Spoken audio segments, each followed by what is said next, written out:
নহয়, এইটো অত্যন্ত দুখ লগা দুৰ্ভাগ্যজনক কথা। বিশেষকৈ চৰকাৰৰ ফালৰ পৰা এই বিষয়টো সমাধান কৰিবৰ কাৰণে কোনো ধৰণৰ উদ্যোগ আমি দেখা পোৱা নাই। কাৰণ তেজপুৰ বিশ্ববিদ্যালয় ঐতিহাসিক অসম আন্দোলনৰ ফলশ্ৰুতিত এইটো জন্ম হোৱা এখন বিশ্ববিদ্যালয়। এই কথা সকলোৱে জানে।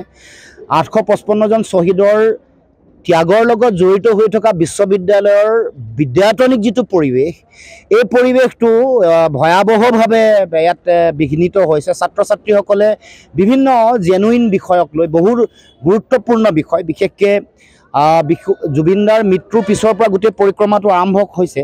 কিন্তু তাৰ পৰৱৰ্তী পৰ্যায়ত দেখিছোঁ যে উপাচাৰ্যগৰাকীয়ে স্বৈৰতান্ত্ৰিকভাৱে বহু ধৰণৰ সিদ্ধান্ত গ্ৰহণ কৰিছে, বহু ধৰণৰ দুৰ্নীতি আৰু যিটো এটা উচ্চ শিক্ষা অনুষ্ঠানত যিটো থাকিব লগা যিটো জেনুইন একাডেমিক এনভাইৰনমেণ্ট, সেইটো ক্ষতি কৰিব পৰা বিভিন্ন ধৰণৰ সিদ্ধান্ত, বিভিন্ন ধৰণৰ দুৰ্নীতিত লিপ্ত হোৱাৰ পাছত ছাত্ৰ ছাত্ৰীসকলে ক্ষুণ্ণ হৈ আজি ৰাজপথলৈ আহিবলৈ বাধ্য হৈছে। আৰু ৭০টা দিন বিশ্ববিদ্যালয়খনত উপাচাৰ্যগৰাকী উপস্থিত নথকাটো মই ভাবোঁ যে অত্যন্ত দুৰ্ভাগ্যজনক কথা।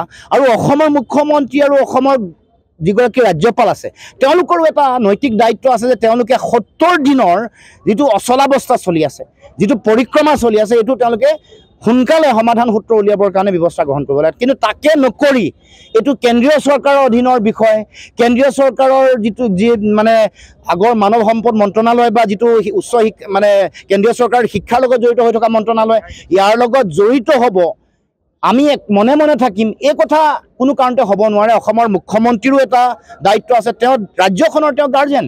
গতিকে ইয়াত থকা কেন্দ্ৰীয় চৰকাৰৰ অধীনৰ যিকোনো অনুষ্ঠানত ভয়াৱহ পৰিস্থিতি হ'লে, অচলাৱস্থা হ'লে, ছাত্ৰ ছাত্ৰীসকলৰ তেওঁলোকৰ শিক্ষা বিদ্যায়তনিক গোটেই পৰিৱেশ আৰু গৱেষণাৰ পৰিৱেশটো বেয়া হ'লে সেইটো ভাল কৰাৰ দায়িত্ব তেওঁলোকৰ আছে।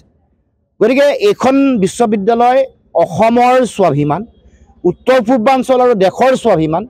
শিক্ষা আৰু গৱেষণাই সমাজ আৰু দেশ আৰু জাতিৰ বিভিন্ন স্তৰত এইখন বিশ্ববিদ্যালয়ৰ ছাত্ৰ ছাত্ৰী আৰু অধ্যাপক অধ্যাপিকাসকলে তেওঁলোকে অৱদান আগবঢ়াই আহিছে। গতিকে এই কথাটো গুৰুত্ব সহকাৰে ল'ব লাগে। এখন বিশ্ববিদ্যালয়ৰ শৈক্ষিক বিদ্যায়তনিক পৰিৱেশ ক্ষতি যেতিয়া হয়, তেতিয়াহ'লে ইয়াৰ প্ৰভাৱ 5 বছৰ 10 বছৰলৈ নপৰে। এইটো একেবাৰে দীঘলীয়া পৰিক্ৰমা, কেইবাটাও দশকৰ ওপৰত ইয়াৰ প্ৰভাৱ পৰে আৰু সামূহিকভাৱে এটা জাতিৰ সভ্যতাৰ ওপৰতো ইয়াৰ প্ৰভাৱ পৰে। গতিকে এই এনেকুৱা ধৰণৰ সুদূৰ প্ৰসাৰী যিটো প্ৰভাৱ, সেইটোৰ কথা চিন্তা কৰি অসমৰ মুখ্যমন্ত্ৰী, ৰাজ্যপাল, কেন্দ্ৰীয় চৰকাৰ, প্ৰধানমন্ত্ৰীয়ে হওক, বিভাগীয় মন্ত্ৰী হওক, তেওঁলোকে তাৎক্ষণিকভাৱে দায়িত্ব তেওঁলোকে পালন কৰি ছাত্ৰ ছাত্ৰীসকলৰ লগত তেওঁলোকে কথা পাতিব লাগে, উপাচাৰ্যক পঠিয়াই দিব লাগে। উপাচাৰ্য, ছাত্ৰ ছাত্ৰী, প্ৰশাসন, ৰাজ্য চৰকাৰ সকলোৱে সন্মিলিতভাৱে আলোচনা কৰিলে সমগ্ৰ বিষয়টো ইয়াত সমাধান হ'ব আৰু দুৰ্নীতিৰ তেওঁলোকে তদন্ত ব্যৱস্থা কৰিব লাগে।